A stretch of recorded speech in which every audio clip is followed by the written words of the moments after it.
Good afternoon, and welcome to the Joy Show, where being your unique and authentic self is celebrated. Joy is an acronym for just one you, and coming to know that each one of us is unique and special is what this show is all about. Well, let us begin with our land acknowledgement. I am currently standing on the land known as Toronto. We stand with reverence, committed to the sharing of this land, and I acknowledge the genocide committed here, and I choose to courageously move along a new path, creating reconciliation. This land was stolen from the Anishinaabe. European settlers also stole their culture, their language, their spirituality, and their children. And today, Toronto is covered under Treaty Number 13 and the Williams Treaty. It is the traditional territories of many First Peoples, including the Mississaugas of the Credit, the Anishinaabe, the Chippewa, the Haudenosaunee, and the Wendat peoples. And still today, the First People are struggling to be seen and heard.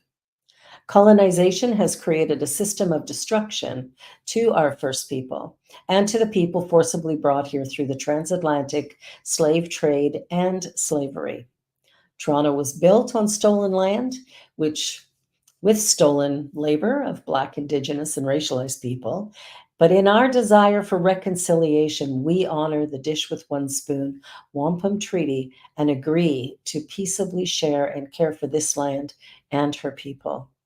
We are committed to the active dismantling of the colonial system, and we are committed to the dismantling of all forms of racism. I invite you to just take a moment now to acknowledge your personal commitment to the land you're on and the path you choose to walk going forward.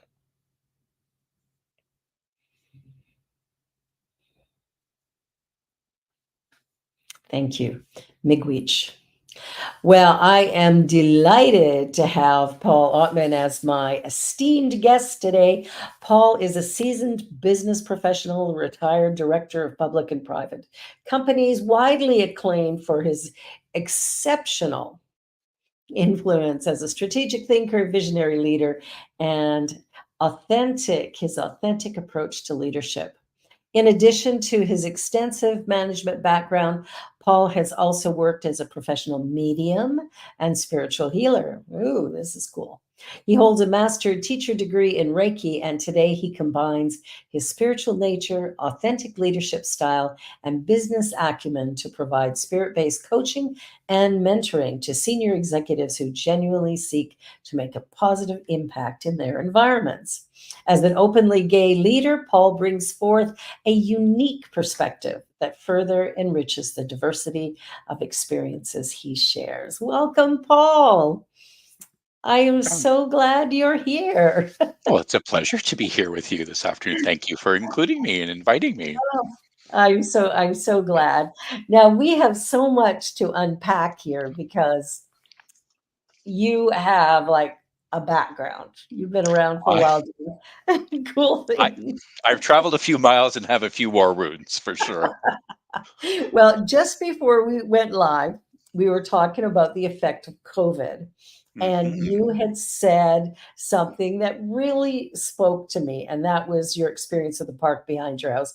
Can we go back there for a minute Of and course, talk to people about that and then move forward? for sure. So, as I was Yeah. sharing the story with you in June of 2020, while I was doing dishes one afternoon and got to see families in the park actually having lunch and spending quality time together and playing games. And it was actually the first time in the 5 years that we backed onto the park, even though there's two schools there, that I witnessed this experience happening.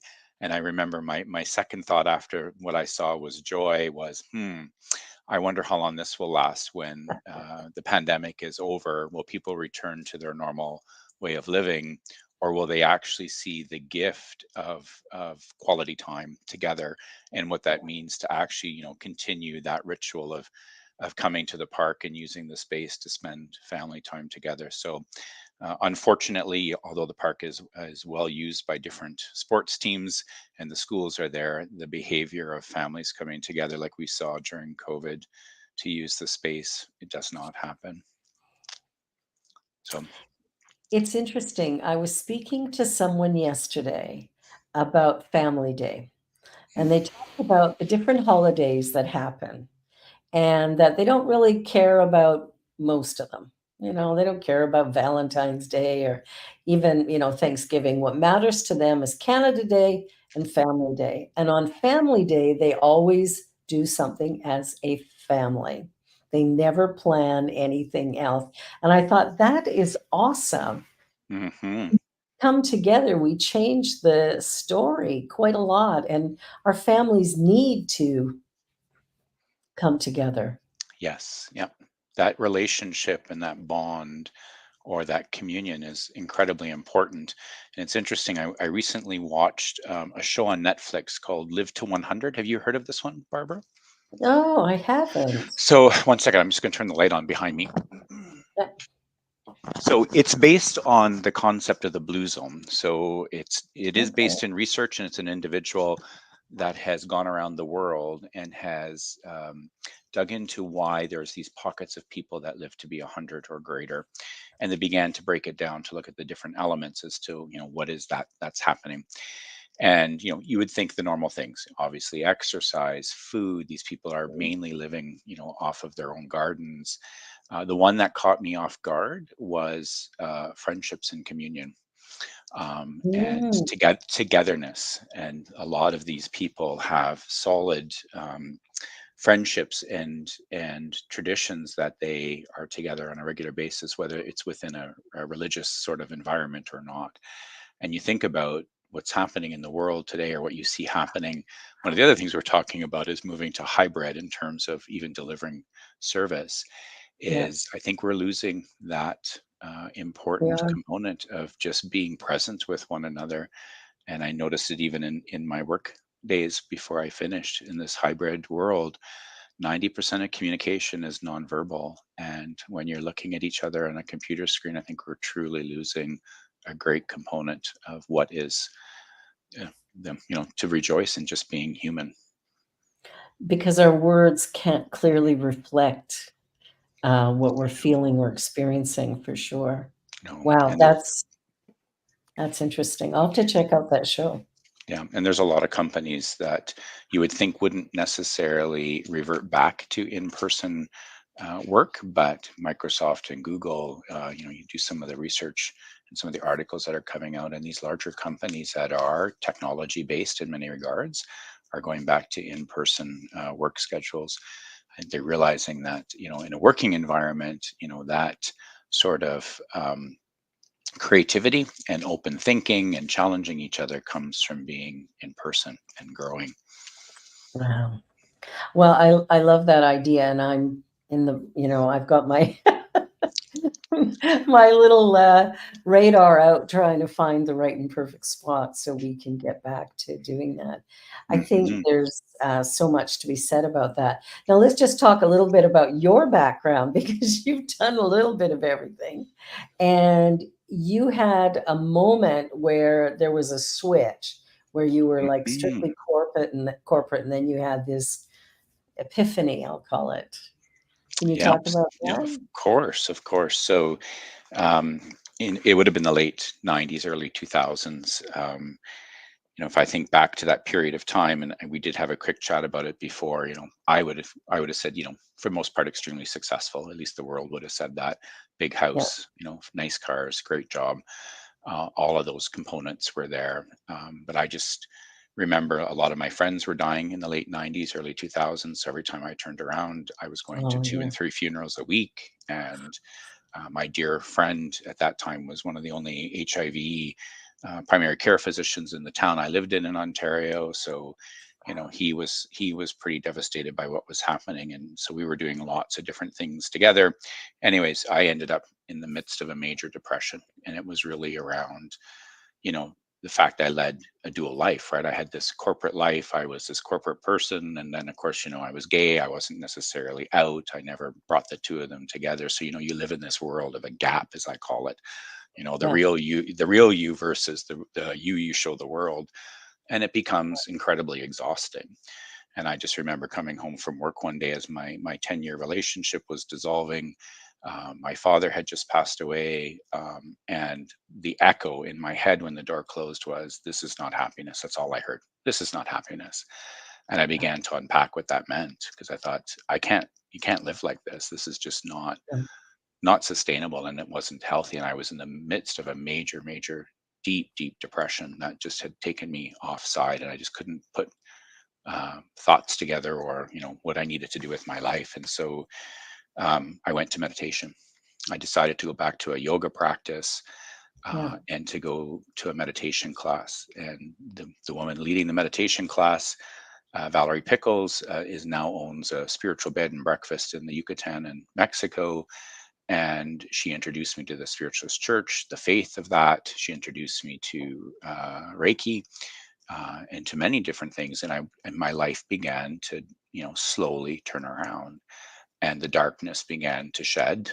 And I just thought, okay, I need to take control of my own life. Up until that point in time, I was very good about projecting outwardly. This isn't my fault. I'm not, I'm not to blame for this, right? Although when you think about it, the common denominator, when you start to see the patterns, or actually look at the patterns, is really me, right? Wherever I go, there I am, right? And you That's true.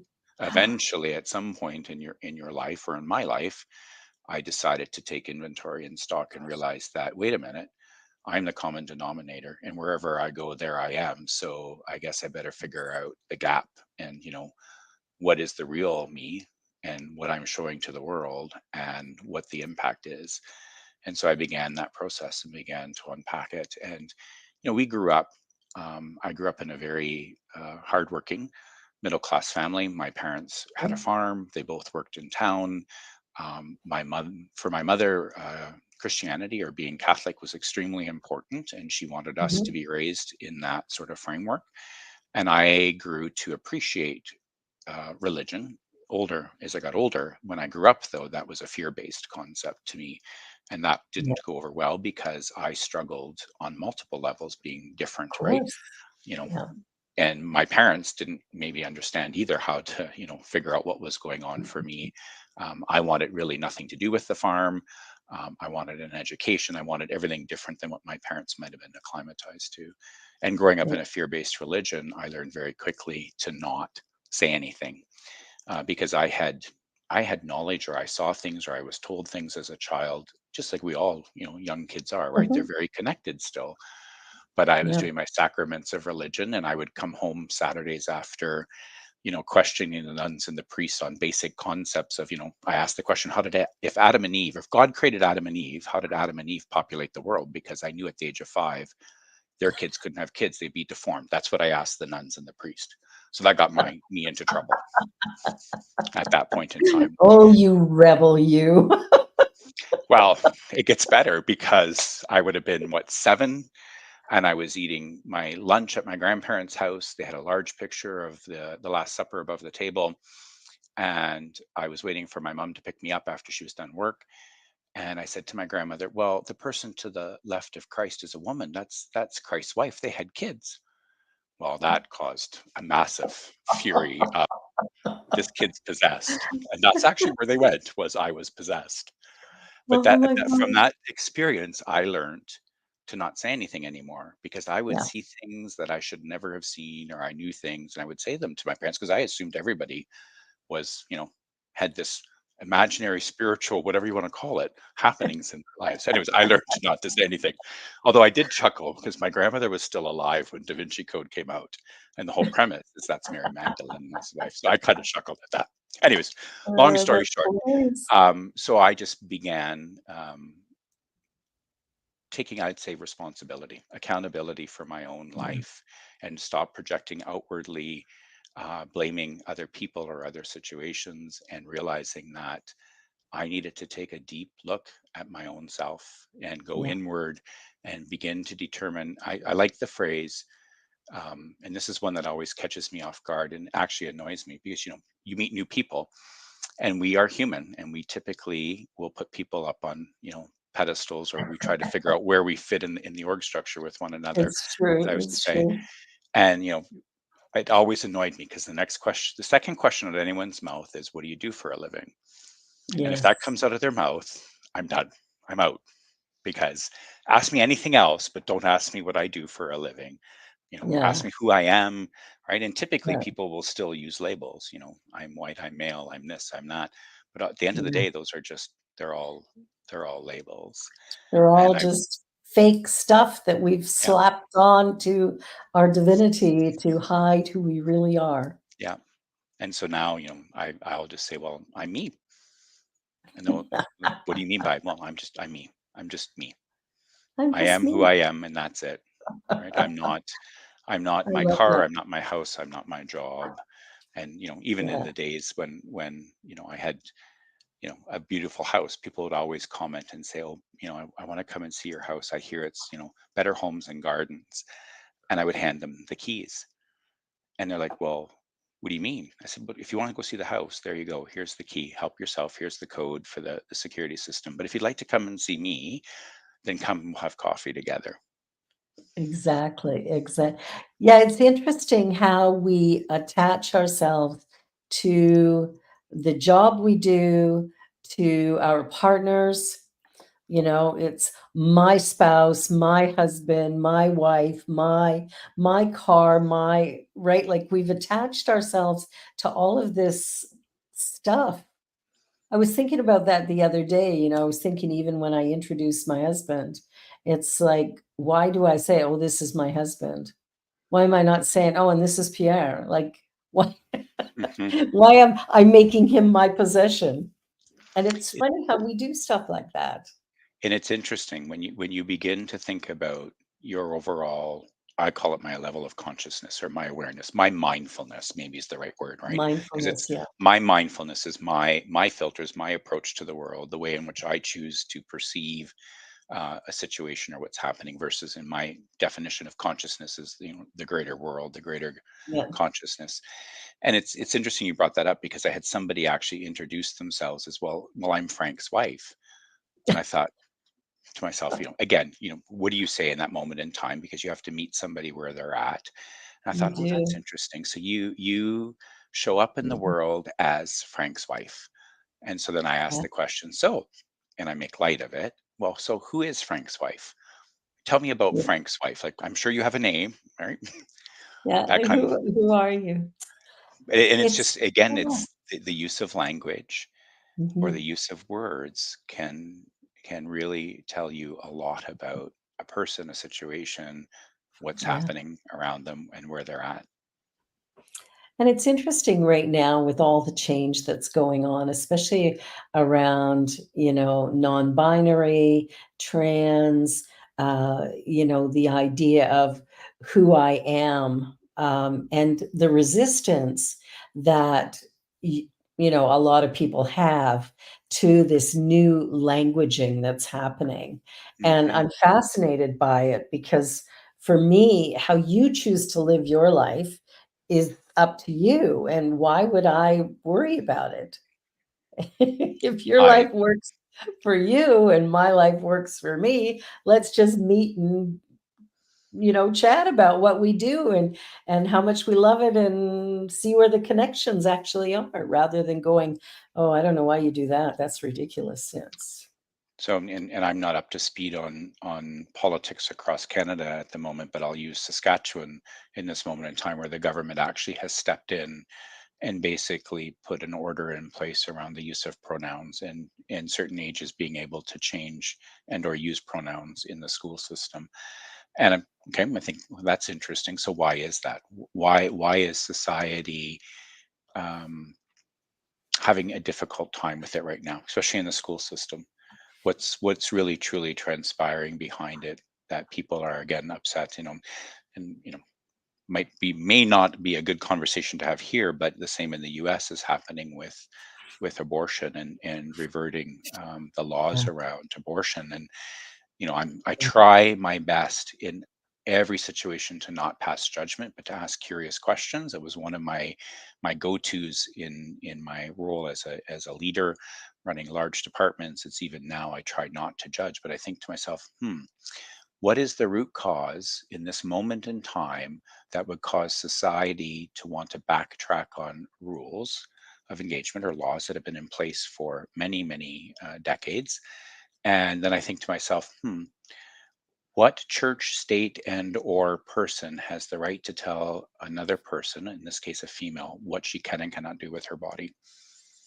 Yeah.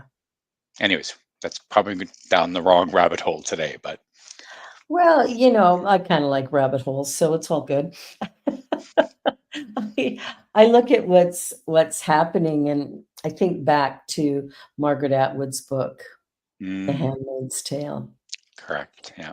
And I watched the first season, and I can't watch it anymore because I'm looking at the US going, this feels a little too prophetic, like this, what we're seeing with women's rights being taken away. Um, it's Yeah, it made me really, really nervous even reading that book. Hmm.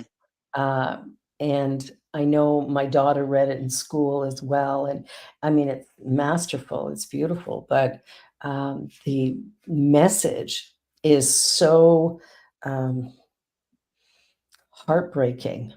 And Correct. Yeah.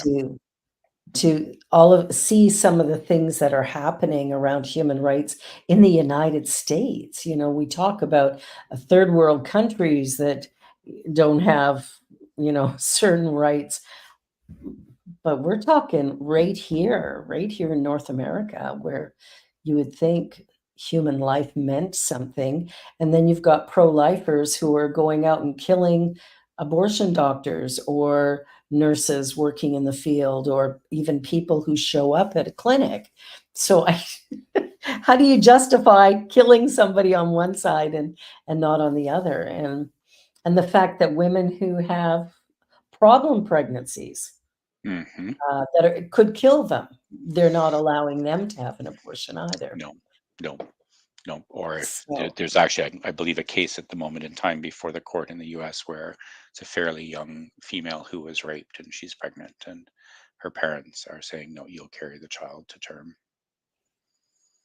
It's an interesting world we live in at this moment in time. There's no doubt about it in a lot of ways with the changes that are yeah, occurring in societal norms and the introduction of technology and how we use technology as humans. yeah, It's it's changed. there's an author, Yuval Noah Harari. I don't know if you've ever read any of his books, and he's Mm. written three books: *Sapiens*, *Homo Deus*, and *21 Oh, Lessons for the I have 21st Century*. *Sapiens* on my shelf. I haven't read it though. Yeah, so it's interesting when you read Oh, I'll check *Sapiens*, it which out. is his first book, and it's really Yeah, goes right back into hunter-gatherer times, right? And how yeah, humans were nomads and why they wandered around and why they stopped wandering around and began to develop communities and how yeah, that's sort of evolved. And it's interesting that when you get into his second book and you think about he begins to talk about basically Borg type mentality where humans think alike, and it made me stop and think one day that, Gene Roddenberry wrote Star Trek back in the 70s, and the concept yeah, of the human Borg, like one thought and everybody assimilates, was in that book in his book and or show in the 70s.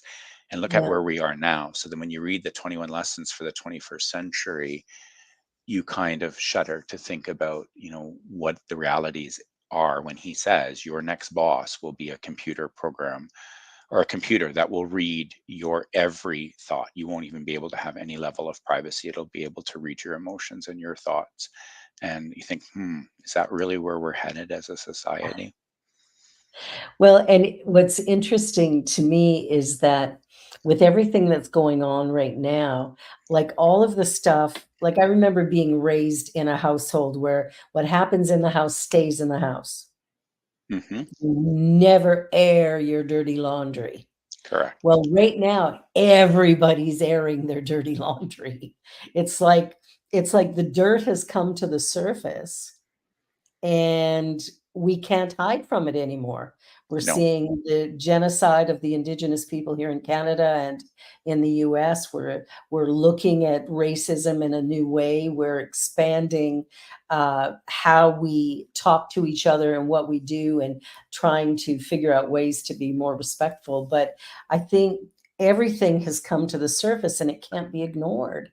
And because it can't be ignored, what are we going to do with it? We have to look at it. And I think there's a reaction that is quite visceral, especially when I look at the leaders in the US and the way they're backpedaling some of the women's rights. It's like there's a fear reaction to this dismantling of systems that we've lived with forever. The idea of hiding what's going on doesn't sit anymore. People are No, talking. no, there's a couple of valid points in there where you think about, what's happening now and what the next 5 to 10 years is going to look like in the dismantling of archaic systems, whether they're economics, finances, our healthcare. Everything is in dire need of an overhaul, of a crisis. It's Yes. in crisis mode. And there's a couple elements you think about it, right? History is history. We can't change it, but we can learn from it, right? And Yes, we even if you can. think about, this is my perspective as I say this. So, when I did my one research paper for my ordination in the Spiritualist Church of Canada, which was on the history of spiritualism in Canada, and I went down a couple of different paths with it, but you think about the nomad days of humanity, and everybody was spiritual, everybody was, open, very, very sort of grounded and gifted in many regards. And if you start to think about linear time in the Council of Nicaea, well, that really was the birth of Christianity or organized religion. And if sort of dissect it, it's my opinion or belief that Christianity partly was born in the need to want to control the masses by that point, and control Yeah. meant land and money and people's thoughts. Mhm. So that again, takes its own journey at that point in time. Now, I want to bring it back to indigenous culture and spiritual ways. If you think about their ways of life back then, they did have a seer or a medium or somebody that was gifted, but Yep. they're at the essence of an indigenous tribe. The elders focused on everybody's strengths. Everybody was born to the earth plane and they brought a gift. And within the tribe, that was their role. So in this case, you might have been the Exactly. seer, you might have been the person that meditated and received the messages from the universe and the Yep. cosmos to help the entire tribe. They self-governed. And one of the keys in their self-governance was if you did something wrong, you owned it. You were accountable. There was no, not getting out of this. And the Yeah. elders would sit with you in a circle, and you would own whatever came from that experience. Yeah. And you did that one too many times or whatever, then they looked at basically exiling you from the tribe. So let's move forward, because I think there's a lot of value in indigenous ways of life. And we talked I briefly the agree. last time we were together about ethical space, and I Yeah. truly, truly, truly think it's my opinion that there is so much richness in the indigenous culture, indigenous spirituality, indigenous ways of life that um, I see the colliding scales of economy happening in my eyes. I think the reality is humanity will come to bended knee, because we are going to lose a lot of things, our economics, you name it. Country of Yep. New Zealand's a perfect example, had to go bankrupt and rebuild. But from the chaos that's going to happen will come something beautiful. The thing is I agree. is our people, as society and humanity, truly ready to surrender and let go and sit back and go, there's nothing we can do. It's out of our control. But chances are Yeah, no, because now you're talking about houses and cars and lifestyles and you name it. exactly. Have you read this, The Spirit of Intimacy? I have not, but I will add it to my list. This is about the ancient African indigenous ways, and the author, and it's about relationship, right? And the importance of relationship. It's a tiny little book. It's a really fast read. Sabantu Some is the author, and it's a brilliant, brilliant book. And I'll talk a little bit more about it when we get back. We're going to take a commercial break. You're watching the New Thought Media Network. This is The Joy Show, and we'll be back in just a moment. Don't go away. Watch me change when you change the way you look at things. The things you look at change. When you change the way you look at things, the things you look at change. When you change the way you look at things, the things you look at change.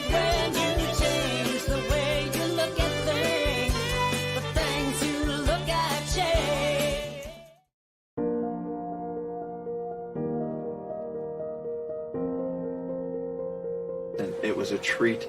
It was a bonding. It was a celebration of men. It was a celebration of men who want to deepen in their spiritual awareness of one another, of themselves. Welcome. We are a brotherhood of spiritually minded and open-hearted positive men. We invite you to join us.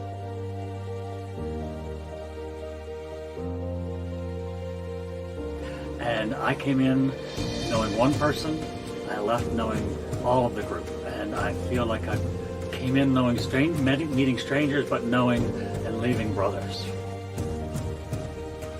Come experience the New Thought Men's Gathering, Foundations 2024.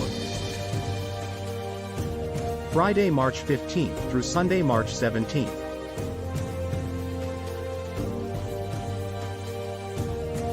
With Reverend Robert Brzezinski, Reverend Patrick Creelman, Reverend Eamon Duffy, and special guest musician Jamie Lula. In Vernonia, Oregon, at Camp Cedar Ridge.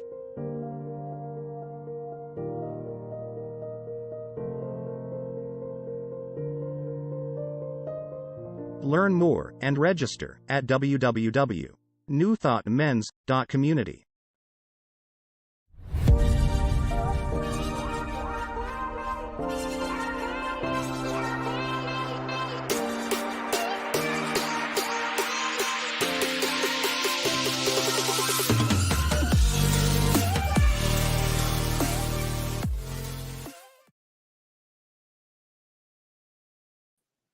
Well, welcome back. Welcome back. So when we went to break, I was just mentioning the book, The Spirit of Intimacy. And this book is really about some of those traditions that really focus on the importance of relationships.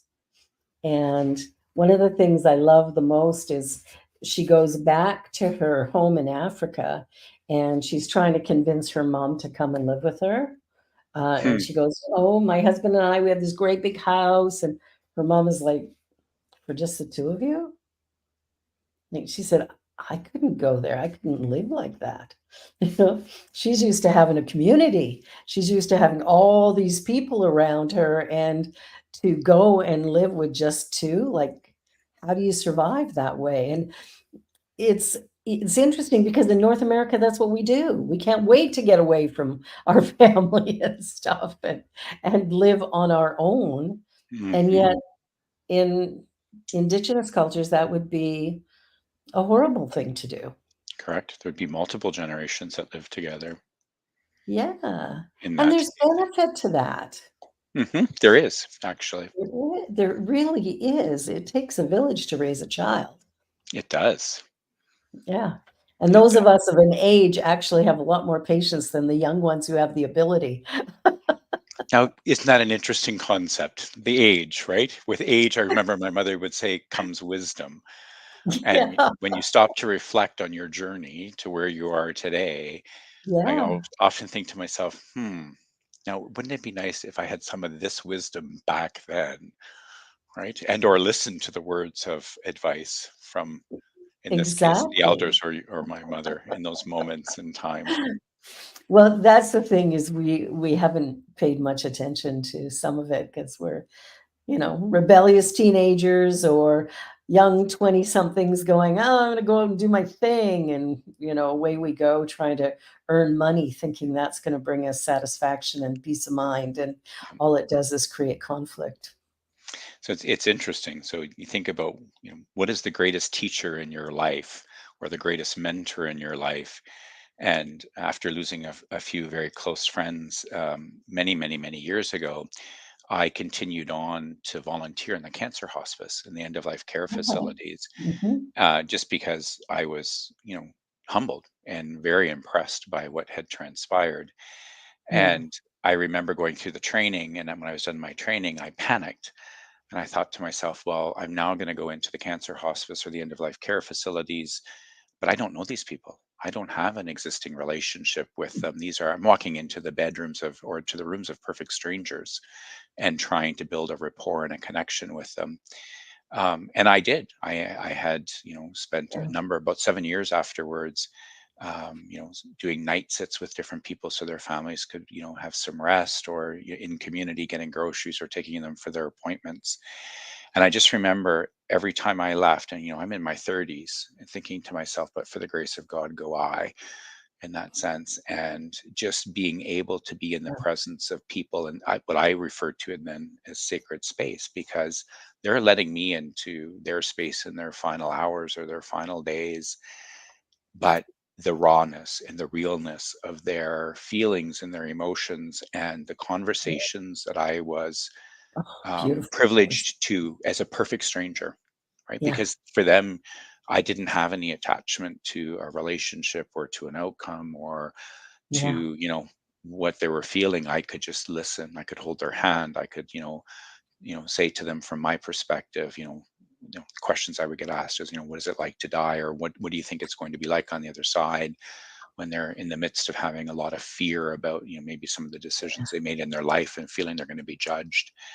But that taught me in life probably one of the greatest lessons, right? Because I heard the same things over and over and over again. I wish I would have.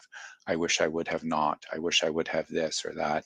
Yeah. And it was really about not living life in regret at that point in time. Mhm. That Yeah, because when time is a not replaceable commodity, nor is our health or our happiness.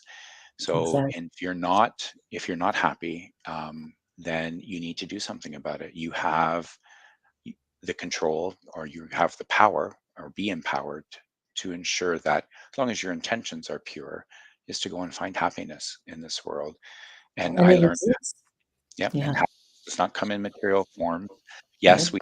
we do require a roof over our head and food, right? There are the Maslow hierarchy of needs, but they talk about the wisdom as you get older and what becomes more and more important. And if I think back to my 20s, what was important to what is important now, and it's all about love. It's everything money can't buy: relationships, companionship, all the things that, Yeah. again, just, Cuddling with your puppy. yeah, That's it's as one's on my lap and one's at my feet, right? Well, that's the thing. I remember a couple of years ago, my ex-husband got sick and passed away, and he's the father of my sons. And our first year of divorce was really contentious, but then we became very good friends because we Hmm. knew for our children's sake we needed to get along. But we did. We developed a really close friendship, and he got sick. He had retired, and then he had 1 year where him and my son would go golfing a couple of times a week. They were doing all kinds of fun stuff, having a great time. Uh, Ken was healthy and strong and had lost weight. He was taking care of his health. He was doing really well. And he wakes up one morning that he's supposed to golf with my son, and he phones him up and says, "I've got a really bad headache. I'm just going to lie down and see if it'll pass." And it got so bad, he called EMS and they sent an ambulance out, and they went, it's probably nothing, but we'll take you to the hospital just to be sure. And they did a CAT scan and went, no, we're not seeing anything. And so the next morning they said, you can leave. And he said, I don't think I can. And he went to get out of bed and he couldn't stand. He was paralyzed. And so they put him back in the bed. And by the end of Friday, he was a quadriplegic. By Sunday, he could no longer breathe on his own, so they transferred him to another hospital that could handle, whatever it was that was going on with him because they didn't know. And they did an MRI and found a cavernoma, which was right at the base of the Basic. skull here. Hmm. So it had ruptured and was bleeding into the spinal column, which is what severed off all of his abilities. They removed it, couldn't do anything, and so we had talked a few times on the phone, and now he's got a trach, and so he can barely speak. And it came down. He phoned me on the Sunday, and he said, I'm done. I'm not I'm not doing this to anybody else, and I'm not going to live this way myself. Now here's a guy who, was your party guy, worked for the city, hanging out in the bars with his buddies, playing poker, going to sports events. That's his life. That was his life all along. And while he was in hospital, and he was in excruciating pain while he was in hospital, Every single person who came in, nurse, doctor, whoever, every one of them, he said, "Thank you. I love you." Every last one. And I thought, wow, like Who's this you're person? in who is this person? And I mean, I loved him. He's a wonderful man, but he was kind of your rough and tumble guy's guy. And to have him be that connected in those last moments Mhm. was remarkable. And the first hospital he went to, he made such an impact on them. They came to visit him. The nurses came to visit him in the other hospital because they thought this guy's just so great. We want to know he's okay. And he was in hospital, I think, just about 3 weeks when they unplugged him. And I went in to see him. I flew to Calgary the day before they discontinued life support. And we Mhm. chatted a little bit because I was doing his memorial service. And so he says to me, he says, "You'll keep it short, right?" And I went, "Oh, absolutely. 2, 3 hours tops." And he rolls his eyes at me like, "Oh, yeah, way to go." And, it was like he was laughing and joyful. And he said to our son at one point, he said, "The oddest thing is happening." He says, "It's like I'm leaving my body, but then there's a string that's holding me down." Mhm. I said to Curtis, I said, "That'd be all of us, not quite ready to let him go." But he goes, "Yeah, it's this really unusual thing." But he was so joyful. And the Mhm. last thing they gave him was a drink of chocolate milk. Now he's got a trach, right? Mhm. So they had removed it already, but he takes the drink and sure enough, it spouts Good. out Yep. here. So his parents and his siblings, everybody's just laughing at this crazy thing. So at his memorial service, the last thing we did was everybody was given a shot of chocolate milk to, Aw, in to remembrance. That's beautiful. yeah, but it was just interesting because I've been at end of life with so many people, and they're worried about what they did or they're worried about what they didn't do. And Ken was just joyful Hmm. and filled with love, just Good. filled with love. The very last thing he said to me is, "Give me a kiss." Aw, very nice. So I gave him a kiss and I said, "Okay, I'm off." Left him with his family to have their final moments. And yeah, and he passed away at 5 o'clock that day. And it's interesting to walk through people in the dying process because Mhm. there's something quite phenomenal about it, and we're all going there. Yep. We We we just don't don't get know out why. we don't get out alive, as I always used to say. Does this really matter? Because at the end of the day, we're not getting out alive. Exactly. So why do we get so caught up in some of the mundane things, rather than having a quality of existence? Correct. Which so tell me a little bit about your mediumship. That's kind of fascinating because Yeah, that's a we whole other Mhm. cool So thing. that developed again in the darker days, as I always refer to it, but it was, um a way for me to get answers because I went on a soul searching journey. Really, it was the dark night of the soul, and I had lots of questions and no answers. Catholicism didn't answer them. I Mhm. wasn't happy in my existence in my material world, and I was always fascinated by religion and had tried out different religions, but still just didn't feel whole, complete. There was all these unanswered questions, and then of course I landed at the Spiritualist Church in Galt, and all of a sudden felt like I belonged. So I think that's a lot deeper than just trying to find the answers of Absolutely. life, but never feeling that I truly belonged, always leading the dual life. And now all of a sudden it didn't matter who I was, it didn't matter my sexuality. I heard an entirely different message Mhm. around the understanding of religion or spirituality, and I truly connected for the first time in my life. And so I went down the avenues of learning, spiritual healing through the church, developing as a medium, so going to circle, as they called it, every week. And as a child, I was, all children are connected. We're all connected. It's not a gift. It's part of our innate right It's to our part birth. of us, yeah. but that really clicked back on for me, right? Because now I was in an environment that was supportive and understanding and could, answer questions and guide me. And of course, the doors opened back up again, and I started getting messages, whether they were clairvoyant, clairaudient, clairsentient, see with my physical eye. And so I decided to hang a shingle out, or I decided to start doing readings for people. But my intention behind it was always around empowering people, giving them messages from discarnate souls or their past loved ones, if their messages were there, to give them again an understanding that our souls go on, but it's also a healing moment in time in many regards, right? If there's Yeah. unresolved emotions, which is what I learned in the cancer hospice quite quickly. um, and so I had again developed a business when I was in Cambridge, and I had 10 readings a day, booked 6 and 9 months in advance. And it was half-hour readings. I didn't necessarily want to do it for money. I charged, I think, $10 or $20 for a half-hour reading, which of Yeah. course in the community caused a little bit of a kerfuffle. However, it was really again about helping people understand, even, and sharing the gift of what I learned, that life is continuous, life is beautiful, this is a gift. Yes, it's the densest existence to be spiritual in a human body, but we have so much ability in this realm to live in gratitude and joy, in peace and acceptance, whatever label you want to put on it. Yeah. So I enjoyed those years, and I did that for a number of years until, ironically, my mom was living with me, and I knew she was going to pass away. I knew what year, I just didn't know what month, and she passed away quite suddenly.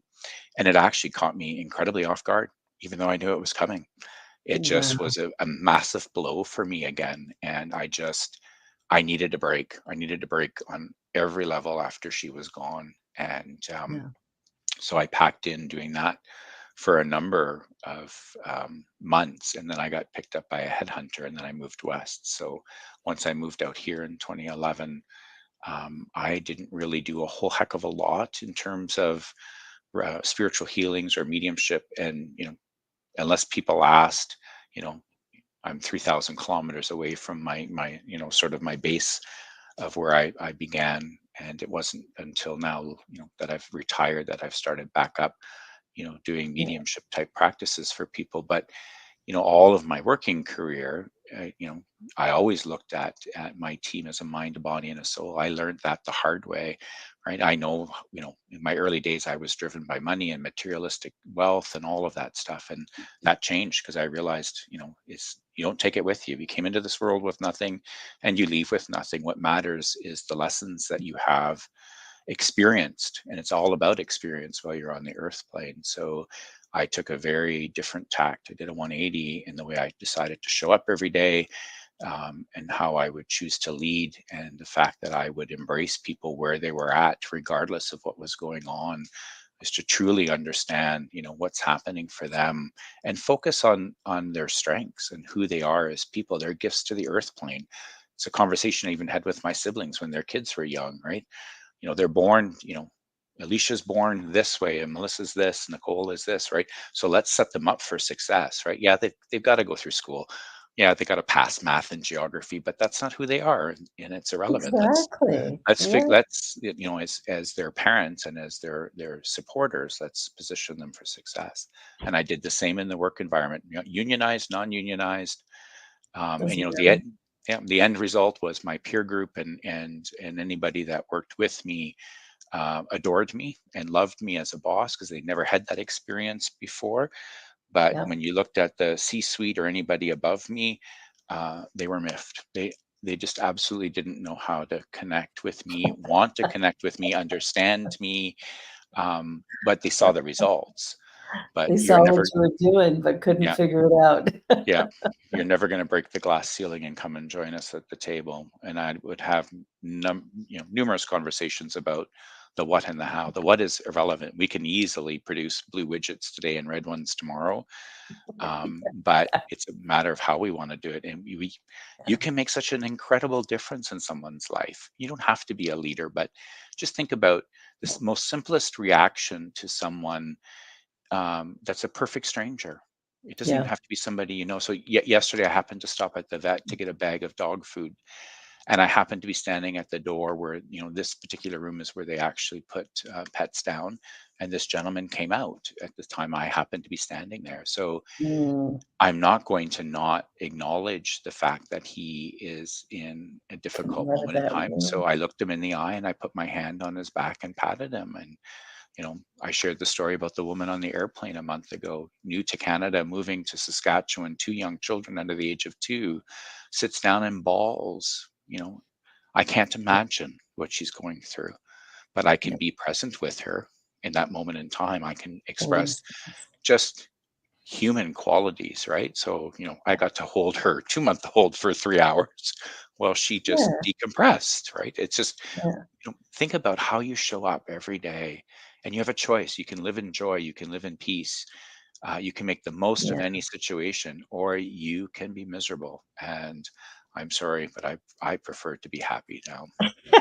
Yeah, me too. Me too. Like I was just in Kenya and I got pneumonia and spent two-thirds of my time in my hotel room. And everybody I've talked to is like, "Oh, I'm so sorry." And I went, "No, no, I had a great time." It was, I got to know people who live and work there because they're the ones who were hanging out with me while I couldn't do my other stuff. So the front desk girl is still messaging me through WhatsApp, Yep. and the drivers and the person who cleaned my room. Like, I have beautiful friendships now that when I go back, those will be the first people I connect with, Hmm. because I really did have a wonderful time. Yep. And that's true. When you take out the element of expectation or Yes, demand and just yeah, show up and be, it's amazing what will transpire around you.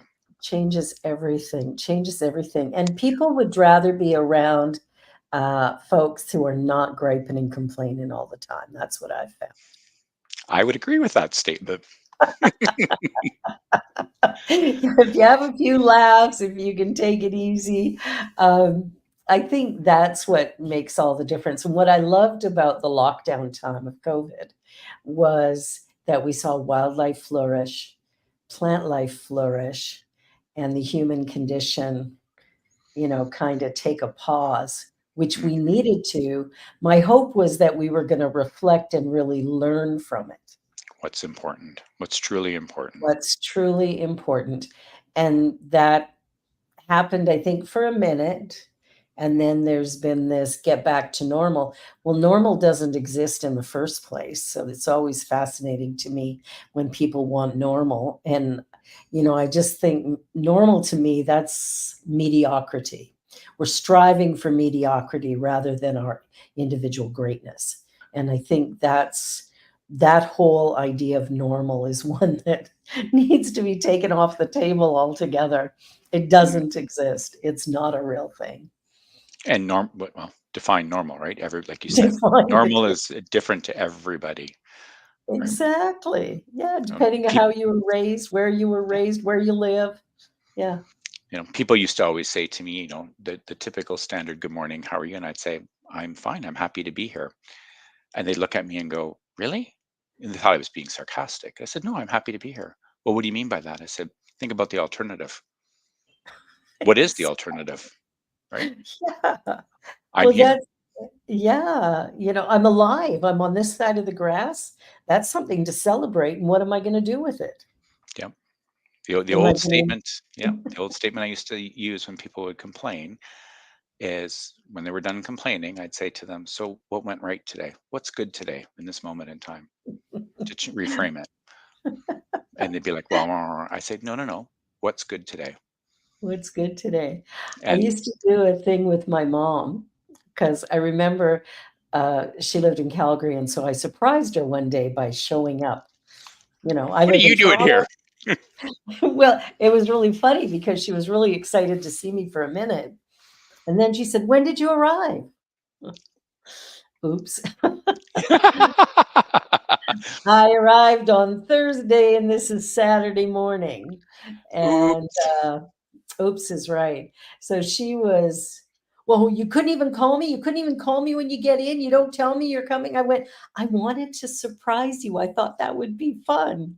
And so what I ended up doing was I thought, I'm not defending this. So every time she went back there, I would interrupt and go, oh, I forgot to tell you, I just went to Paris last month, and, you know, I got to see the Eiffel Tower, and we had croissant at the top.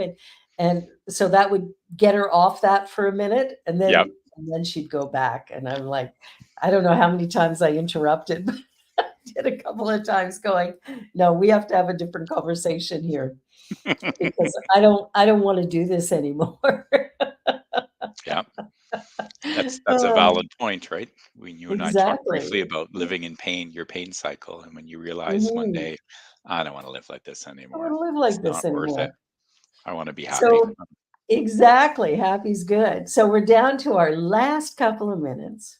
And so what is one thing you would hope people would take away from this conversation? Look at that beautiful little dog. Oh, Yeah. Yeah. Our little foster pup, our every foster time I failure. see him, I just want to grab him and snuggle. Yeah. What I would say to everyone is take a moment every day just to stop and reflect. Whatever Mm, that looks like for you, whether it's in the car, whether it's before you go to sleep every day. And I realize everybody leads busy lives, multiple demands, but just take a moment every day to stop and reflect and find one good thing that happened that day and focus on the beauty and the joy of it, and continue to build every day. We have to look, you have to look after yourself yeah, mentally, physically, and spiritually. So take time for you every day and just decide who gets the best version of you every day. And ah, I hope it's your family, your relationships, and not your workplace. That's one lesson I learned painfully, is who gets the best version of me at the end who of every gets the day. best version? I love that, Paul. That's awesome. One of the things I discovered a few months ago was that I work a lot and I love my work and I work a lot. And I realized that's not balance. No. And so I asked myself the question, like, if you could do anything you wanted to do that would bring you joy, what would you do? And I thought the first thing that came to mind was play the piano. I played for a brief time as a teenager and then, of course, Mhm. quit because that's what teenagers do. And I have regretted it my entire life. And so I haven't played in what would be 52 years. Mhm. And just started taking piano lessons just before Christmas. So I'm so excited. I do Good my for you. scales and practice and practice and practice, and it's moving along a lot slower than I expected because I thought, I should just be genius at it. But I'm having so much fun and just challenging myself to be able to play. So that would be my gift to everybody watching, is be who you are. Do things that bring you joy, whatever that looks Yep. like. Don't worry about other people and what they think about your joy. And then Exactly. share those precious moments with the people you love Exactly. and tell them all the time how much you love them. Yep. Because you never know. Live every day like it's your last. Yeah, You never know, right? So you have to enjoy it. It's you been a really pleasure. do. This has been a joy. Thank you so much, Paul. This has been a great conversation, and have a most beautiful week. And for everybody watching, please be sure to like, share, and subscribe. And you're watching the New Thought Media Network. This is The Joy Show, and I'm Barbara Jean. My pronouns, she, they. Have a wonderful weekend. Be well, everyone. Be well. On behalf of everyone at New Thought Media Network, thank you for being a member of our virtual family. Your financial contributions help share the New Thought message with people from around the world. Please visit and contribute at www.ntmedia.org/donate. New Thought Media Network. Come be you. And please like, share, and subscribe. Until next time, peace and blessings.